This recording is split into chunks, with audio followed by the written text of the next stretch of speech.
Hello friends, എല്ലാവർക്കും പുതിയൊരു വീഡിയോയിലേക്ക് സ്വാഗതം. ഇന്ന് നമ്മൾ BSOC 110 സോഷ്യൽ സ്ട്രാറ്റിഫിക്കേഷൻ എന്ന ടെക്സ്റ്റ് ബുക്കിലെ ഫസ്റ്റ് യൂണിറ്റ് ആണ് നോക്കാൻ പോകുന്നത്. അപ്പോൾ യൂണിറ്റിൻ്റെ ആദ്യം ഇൻട്രൊഡക്ഷൻ നോക്കാം.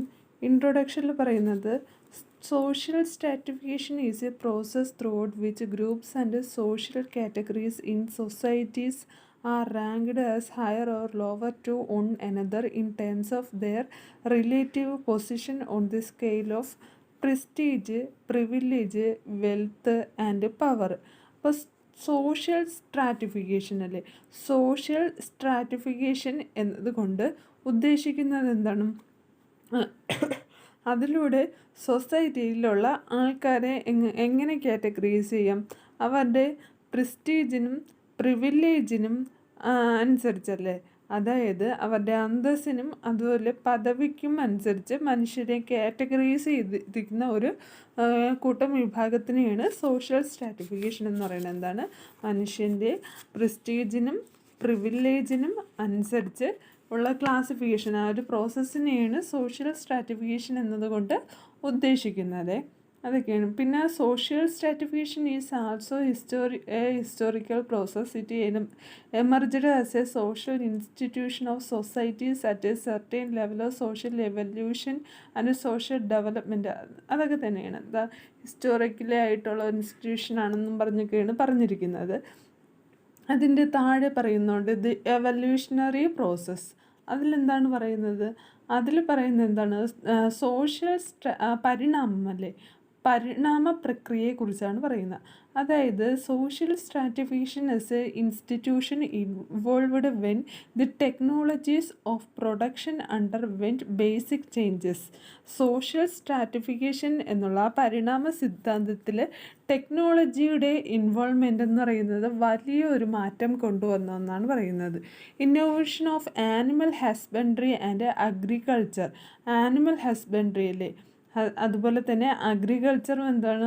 More complex technologies and settled forms of communities in life. നമ്മുടെ ജീവിത ശൈലിയെ തന്നെ ആനിമൽ ഹസ്ബൻഡറിയും അതുപോലെ തന്നെ അഗ്രികൾച്ചറിൻ്റെ വരവും നമ്മുടെ ജീവിത രീതിയിൽ വളരെ വലിയ മാറ്റങ്ങൾ കൊണ്ടുവന്നു. അതെന്തൊക്കെ നോക്കാം. These economics also begin to generate economic surplus and accumulation of wealth either in the forms of cattle or food gains. അതായത് കാറ്റിൽ കന്നുകാലികളുടെ വരവൊക്കെ എന്താണ്? നമ്മുടെ വെൽത്തിനെ തന്നെ ഒരുപാട് എക്കണോമിക്കായാലും ഒരുപാട് മാറ്റിമറിച്ചു എന്നൊക്കെയാണ് പറയുന്നത്. പിന്നെ പറയുന്നുണ്ട് the invented which could values of commodities in a growth of section on society who had more control on the wealth and power. Okay, with the development of relatively complex technologies and division of labor, not only specialized groups emerged but a division between the rural and urban center also came into existence in course of time. അതായത് ഒരേ ടൈമിൽ എന്താണ് അർബണായിട്ടുള്ള, അതായത് നമ്മുടെ ഈ സിറ്റീസായിട്ടുള്ളതും അതുപോലെ തന്നെ ഗ്രാമങ്ങളായിട്ടുള്ള പ്രദേശങ്ങളും ഒരേ രീതിയിലാകാൻ ഡെവലപ്ഡ് ആയി എന്നാണ് പറയുന്നത്. പിന്നെ പറയുന്നുണ്ട്, ലാസ്റ്റ് പറയുന്നത് the institution of social stratification came into begin as a result of an evolutionary functional necessary at such a historical moment. ഇതാണ് സോഷ്യൽ സ്ട്രാറ്റിഫിക്കേഷൻ എന്നുള്ളത് വന്നതിൻ്റെ ഫലമായിട്ട്, being as a result of an evolutionary functional necessary at ഒരു historical movement, social സ്ട്രാറ്റിഫിക്കേഷൻ്റെ ഫലമായിട്ട് ഒരു ഹിസ്റ്റോറിക്കലായിട്ടുള്ള movement തന്നെ ഉണ്ടാകുവാനായിട്ട് കഴിഞ്ഞു. അതാണ് പരിണാമ പ്രക്രിയയിൽ പറയുന്നത്. പരിണാമ പ്രക്രിയയിൽ മെയിനായിട്ട് ഫോക്കസ് ചെയ്യുന്നത് നമ്മുടെ കമ്മ്യൂണിറ്റിയിലുള്ള ലൈഫിനുണ്ടായ മാറ്റങ്ങളാണ്. അത് മെയിൻലി ആയിട്ട് അഗ്രികൾച്ചർ ഫീൽഡിലും അതുപോലെ തന്നെ ആനിമൽ ഹസ്ബൻഡറി ഫീൽഡിലും ഉള്ള മാറ്റമാണ്. ആ മാറ്റങ്ങൾ വന്നത് കൊണ്ട് തന്നെയല്ലേ നമ്മുടെ വെൽത്തിന് ഒരുപാട് സാമ്പത്തികമായിട്ട് ഒരുപാട് മാറ്റങ്ങൾ വന്നു. അതിലൂടെ നമുക്കൊരു പവർ ലഭിച്ച അതിൻ്റെ ഫലമായിട്ട് എന്താണ് അർബൺ ഏരിയ, റൂറൽ ഏരിയ എന്നുള്ളത് അർബൺ ഏരിയയും ഈക്വലായി എന്നൊക്കെയാണ് പറയുന്നത്. അപ്പോൾ ഈ സോഷ്യൽ സ്ട്രാറ്റിഫിക്കേഷൻ എന്ന് പറയുന്നത് ഒരു ഹിസ്റ്റോറിക്കലായിട്ടുള്ള മൂവ്മെൻറ്റ് തന്നെ ആയിരുന്നു എന്നൊക്കെയാണ് അതിൽ എക്സ്പ്ലെയിൻ ചെയ്തത്. അപ്പോൾ എവല്യൂഷണറി പ്രോസസ്സ് എല്ലാവർക്കും മനസ്സിലായെന്ന് വിചാരിക്കുന്നു. അതിന് താഴെയായിട്ട് പറയുന്നത് ഓർഗനൈസിങ് പ്രിൻസിപ്പിളിനെ കുറിച്ചാണ്. അതായത് there are 3 major organizing principles of social stratification. നമുക്കിനി സോഷ്യൽ സ്ട്രാറ്റിഫിക്കേഷൻ അല്ലെ സാമൂഹ്യ വർഗീകരണം പ്രധാനമായും 3 രീതിയിലാണ് ഉള്ളതെന്നാണ് പറയുന്നത്. ഏതൊക്കെയാണ്? these are Staines, wealth and power. അപ്പോൾ സാമൂഹ്യ വർഗീകരണം എന്നുള്ളത് മെയിനായിട്ട് ഒന്ന് സ്റ്റെയിൻസ്, 2 വെൽത്ത്, അത് കഴിഞ്ഞ് 3 പവർ. നോക്കുക, sociological observation of many society over A period of time have revealed some linkages among these principles in any evolutionary process.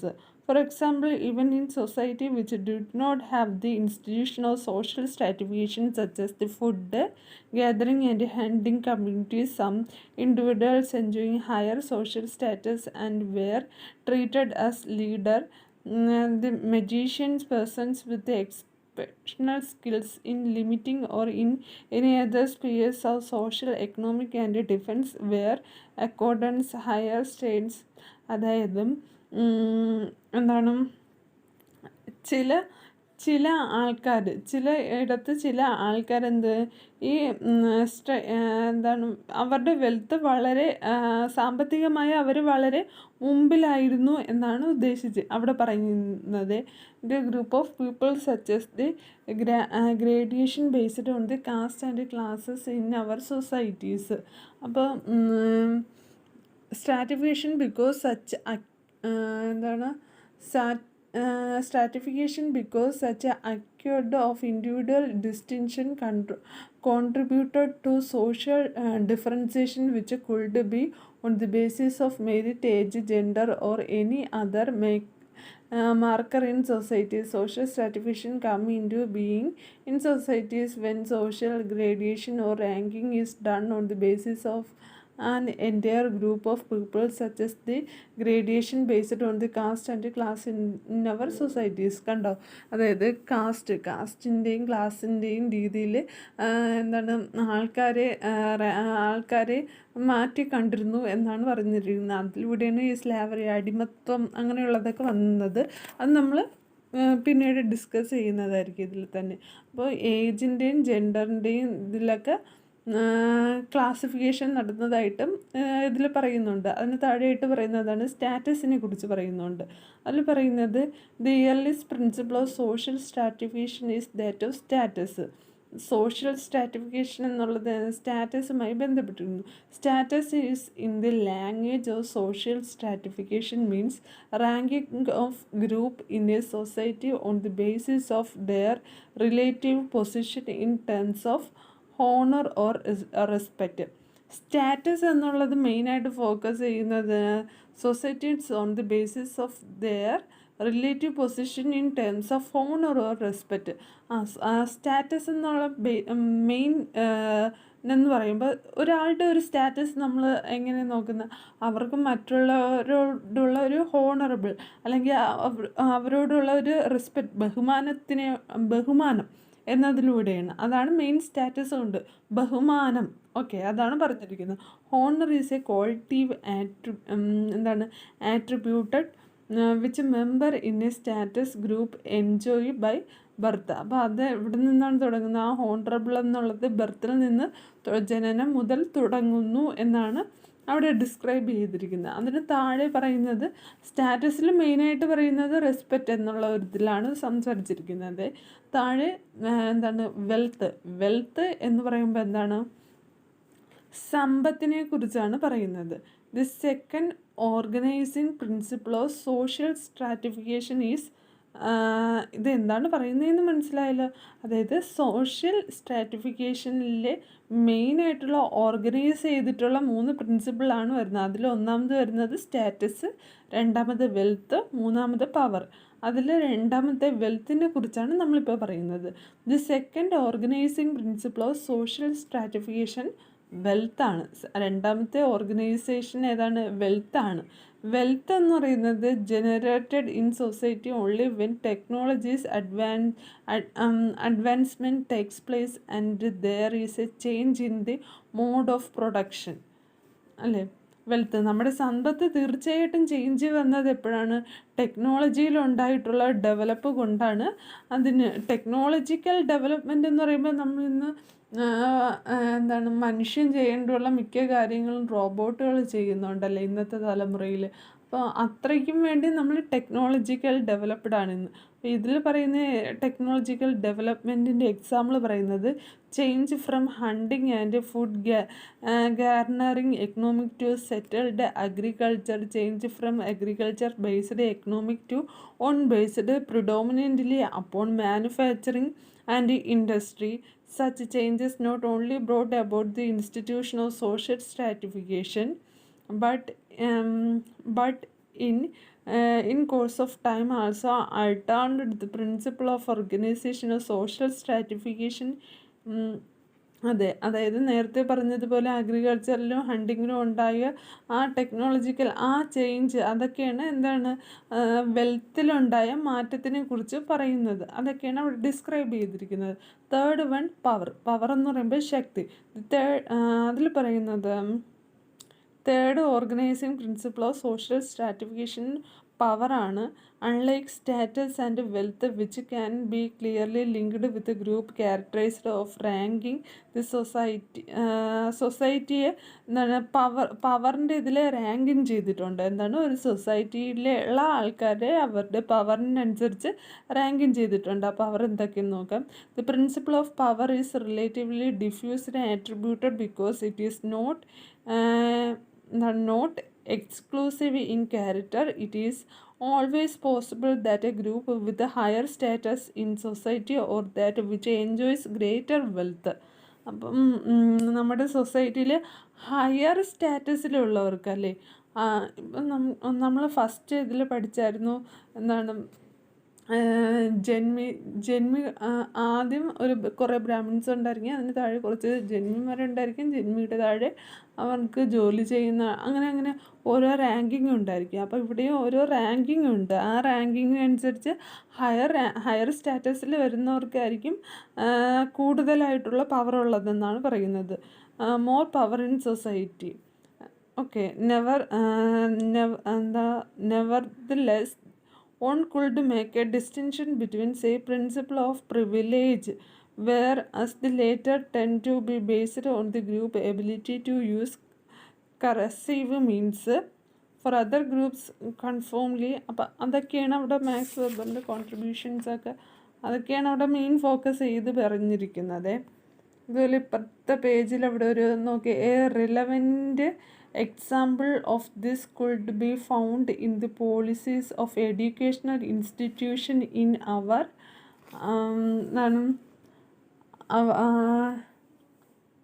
A relevant example of this could be found in the policies of positive discrimination or reservation of jobs, political offices, and entry into educational institution of country by the state in favor of caste and tribes now declared as scheduled as the other backward classes. അപ്പം നമ്മളിങ്ങനെ ranking ചെയ്ത് വരുമ്പോൾ റാങ്കിങ്ങിൻ്റെ താഴെയാണ് scheduled caste അല്ലെങ്കിൽ scheduled ട്രൈബിലുള്ളവർ വളരെ പാവപ്പെട്ടിട്ടുള്ള ആൾക്കാരായിരിക്കും. അപ്പോൾ അവരുടെ എന്താണ് അവർക്ക് ജോബിൻ്റെ ഇതിലായിരിക്കും, ആ ജോബിൻ്റെ കേസിൽ അവർക്കൊരു പ്രയോറിറ്റി കൊടുക്കുന്നുണ്ട്. അതുപോലെ തന്നെ ഇപ്പോൾ എന്താണ് അഡ്മിഷൻ അല്ലേ, കോളേജുകളിലോ സ്കൂളിലോ പോകുമ്പോൾ നമ്മൾ ഈ ഷെഡ്യൂൾഡ് കാസ്റ്റ് അതുപോലെ ഷെഡ്യൂൾഡ് ട്രൈബിലുള്ള പാവപ്പെട്ട ആൾക്കാർക്ക് അവരുടേതായ ഒരു റിസർവേഷൻ കാറ്റഗറീസ് നൽകിയിട്ടുണ്ടെന്നാണ് പറയുന്നത്. അതുപോലെ തന്നെ Max Weber in his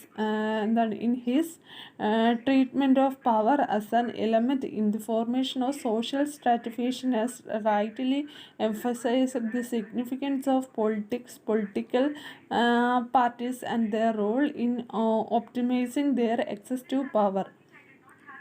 okay, Max Weber social stratification political പാർട്ടീസിനെ അവരുടെ പവറിനെ കുറിച്ചും ഡിസ്ക്രൈബ് ചെയ്തിട്ടുണ്ടെന്നാണ് പറയുന്നത്. ഇനി അടുത്ത അതിന് താഴെയായിട്ട് പറയുന്നുണ്ട്, ഒരു ആക്ടിവിറ്റി തന്നിട്ടുണ്ട്. Discuss status, wealth and power with other student in the study centre. In which way are they related to one another? Put your finding down in your next book. Okay, notebook. Okay, അതായത് സ്റ്റാറ്റസും വെൽത്തും പവറും മറ്റുള്ള സ്റ്റുഡൻറ്റുകളുടെ study സെൻറ്ററിൽ എങ്ങനെ, ഇപ്പോൾ എല്ലാ study സെൻറ്ററിലും റിസർവേഷനുണ്ട്, അതുകൊണ്ട് അതൊക്കെയാണ് അവിടെ എഴുതാൻ പറഞ്ഞിരിക്കുന്നത്. ഓക്കെ, ഇനി type of social stratification. Broadly speaking the following type of social stratification has been known to existent. അപ്പോൾ സോഷ്യൽ സ്ട്രാറ്റിഫിക്കേഷൻ ഇനി ഏതൊക്കെ രീതിയിൽ എക്സിസ്റ്റൻറ്റ് ചെയ്തിട്ടുണ്ടെന്ന് നോക്കാം. The age set system, slave എന്ന് വെച്ചാൽ അടിമത്തം, പിന്നെ estate system, caste system, class system, race and ethnicity, അങ്ങനെയാണ് ക്ലാസിഫൈ ചെയ്തിട്ടുള്ളത്. ഇതിൽ ഏജ് സെറ്റ് സിസ്റ്റത്തിൽ പറയുന്നത് ഇങ്ങനെയാണ്. This type of stratification is characteristic of certain East African societies. ചില അതായത് കിഴക്കൻ ആഫ്രിക്കൻ സൊസൈറ്റികളിലാണ് ഇത്തരത്തിൽ ഏജ് സെറ്റ് സിസ്റ്റം, അങ്ങനെ ഒരു സിസ്റ്റം ഉള്ളതെന്നാണ് പറയുന്നത്. The principle of age is most prominent among the Masai and Nandi in East African, where ranking on the basis of age it put together with the exercise of authority on the basis of seniority. The rank determined on the basis of age are called age set. അപ്പം ഓരോ rank, അതായത് നമ്മളിവിടെ എന്ന് പറയുമ്പോൾ എന്താണ്, അല്ല അത് പറയാൻ പറ്റില്ല. അതായത് ഈസ്റ്റ് ആഫ്രിക്കൻ കൺട്രീസിൽ ഓരോ സെറ്റ്, ഇപ്പോൾ 2000 ജനിച്ച ആൾക്കാർ എല്ലാവരെയും അവർ ഒരു റാങ്കിൽ പെടുത്തിയിരിക്കുന്നു. അതുപോലെ 1999 ആ കാലഘട്ടത്തിൽ ജനിച്ച എല്ലാവരെയും അവർ ഒരു സെറ്റ് ഓഫ് ഏജ് ഗ്രൂപ്പിൽ ഉൾപ്പെടുത്തിയിരിക്കുന്നു. അങ്ങനെയാണ് അവർ ഏജ് കണക്കാക്കിയിരിക്കുന്നത് എന്നാണ് പറഞ്ഞിരിക്കുന്നത്. പിന്നെ പറയുന്നുണ്ട്, in most cases usually around adolescence the membership of the first age set closes and recruitment to the next set takes place at, അതായത് ആ ഒരു പ്രായം കഴിഞ്ഞിട്ട് അവരുടെ നെക്സ്റ്റ് സ്റ്റേജിലേക്ക് പോകുന്നു. Entry to the new age set generally involve in initiate rite such as circumcision or other body maker. Thus, after going through the ritual, each member comes out of childhood and takes a full membership of his tribe. Each person thus belongs to an age set. Okay, അതായത് ഒരേ ഇയറിൽ ജനിച്ചവരെല്ലാം ഒരു സെറ്റിൽ ഉൾപ്പെട്ടിരിക്കുന്നു. Okay, Adolescence കഴിഞ്ഞിട്ട് അവർ next പീരീഡിലേക്ക് പോകുന്നു. അത് കഴിഞ്ഞ് അവർ ഒരു മെച്യൂർഡായിട്ടുള്ള ഒരു പ്രായം വന്നു കഴിയുമ്പോൾ അവർ വിവാഹം കഴിക്കുന്നു. വിവാഹം കഴിച്ച് അതിലവർ നെക്സ്റ്റ് ജനറേഷൻ ഗ്രൗത്ത് ചെയ്യുന്നു. അതുപോലെ തന്നെ സ്വന്തമായിട്ട് ഭൂമി സ്വന്തമാക്കുവാനും അവരതിലൂടെ ആഗ്രഹിക്കുന്നു. പിന്നെ അവരുടെ ഗോത്രത്തിൽപ്പെട്ട മുതിർന്ന ആൾക്കാർ പറയുന്നത് അവർ കൂടുതൽ അക്സെപ്റ്റ് ചെയ്യുന്നു. ഇതൊക്കെയാണ് അതിൽ പറഞ്ഞിരിക്കുന്നത്. ഇനി അതിന് താഴെയായിട്ട് പറയുന്നുണ്ട് സ്ലാവ് സിസ്റ്റത്തിൽ പറയുന്നത് എങ്ങനെയാണ്, അതായത് the slave system of stratification does not exist anymore. അതായത് അധിക കാലമൊന്നും ഈ സ്ലാവ് അടിമത്വം എന്നുള്ളത് നിലനിന്നില്ല. Slavery was abolished in 1833 by Britain and 1865 by USA.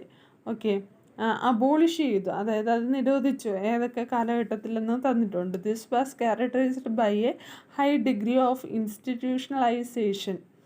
And that is, there was a solid legal framework to the system.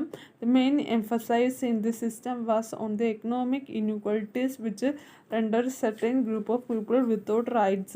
Okay, അതായത് എന്താണ്, ഒന്ന് ദാരിദ്ര്യം അല്ലേ, സ്ലാവറി. അതുപോലെ തന്നെ main emphasize in this system was economic inequality. Yes, ദാരിദ്ര്യം എന്ന് പറയുന്നത് പണമില്ലായ്മ. ഇപ്പം എല്ലാവർക്കും സാമ്പത്തികമായിട്ട് ഉന്നതിയിലെത്താനായിട്ട് പറ്റത്തില്ലല്ലോ. അപ്പം പണമില്ലായ്മയാണ് അവരുടെ അടിമത്തത്തിലേക്ക് നയിച്ചത്. Which rendered certain group of people without right. അതുകൊണ്ട് തന്നെ ഒരു കൂട്ടം വിഭാഗങ്ങൾക്ക് എന്തില്ല, അവരുടേതായിട്ടുള്ള ഒരു സ്വാതന്ത്ര്യം ഇല്ലായിരുന്നു. The article slavery in the encyclopedia of social science 1968 make a distinction between primitive, ancient, medieval and modern slavery കുറിച്ച് പറഞ്ഞിട്ടുണ്ട്. Here we mention only two main types of slavery, ancient slavery and new world slavery. നമുക്ക് ഇവിടെ പഠിക്കാനുള്ളതെന്ന് പറയുന്നത്, main type എന്ന് പറയുന്നത് ആൻഷ്യൻ്റിലെയും അതുപോലെ new വേൾഡിലെയും ആൻഷ്യൻ്റിൻ്റെയിലെയും അതുപോലെ തന്നെ ന്യൂ വേൾഡ് സ്ലാവറിയെ കുറിച്ചുമാണ് പഠിക്കേണ്ടുള്ളത്. Ancient slavery was prevalent in ancient Rome. Ancient റോമിൽ തന്നെ ആൻഷ്യൻ സ്ലേവറി പ്രിവൈലൻ്റ് ചെയ്തിരുന്നു, നിരോധിക്കപ്പെട്ടിരുന്നു. And Greece here slaves were usually അതൊക്കെയാണ് പറയുന്നത്. പിന്നെ new world slavery, the basis of development of slavery was colonial expectant racist ideologies. Okay, അതായത് ചില വിഭാഗങ്ങളെ അടിമത്തമാക്കി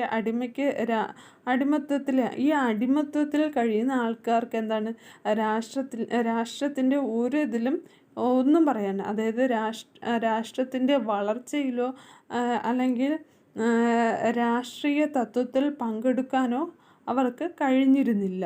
അതുപോലെ തന്നെ ലോകത്തിൻ്റെ പലയിടങ്ങളിലായിട്ട് അടിമകൾ അവരുടേതായ ഒരു സംഘടനകൾ വിളിച്ച് ചേർക്കുകയും അതുപോലെ തന്നെ അടിമത്തത്തിന് എതിരായി പൊരുതുകയും ചെയ്തു.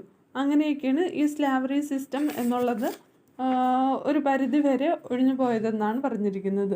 അതുപോലെ ഇവിടെ മുകളിൽ തന്നിട്ടുണ്ട് എന്താണ്, Roman empire also supposed to provision of manumission to the slave. അപ്പോൾ ഈ സ്ലാവ് അല്ലേ, സ്ലാവറി എന്നുള്ളതിന് മാനുമിഷൻ എന്താണ്, സ്ലാവറി എന്നുള്ളത് റോമൻ യൂറോപ്പിൽ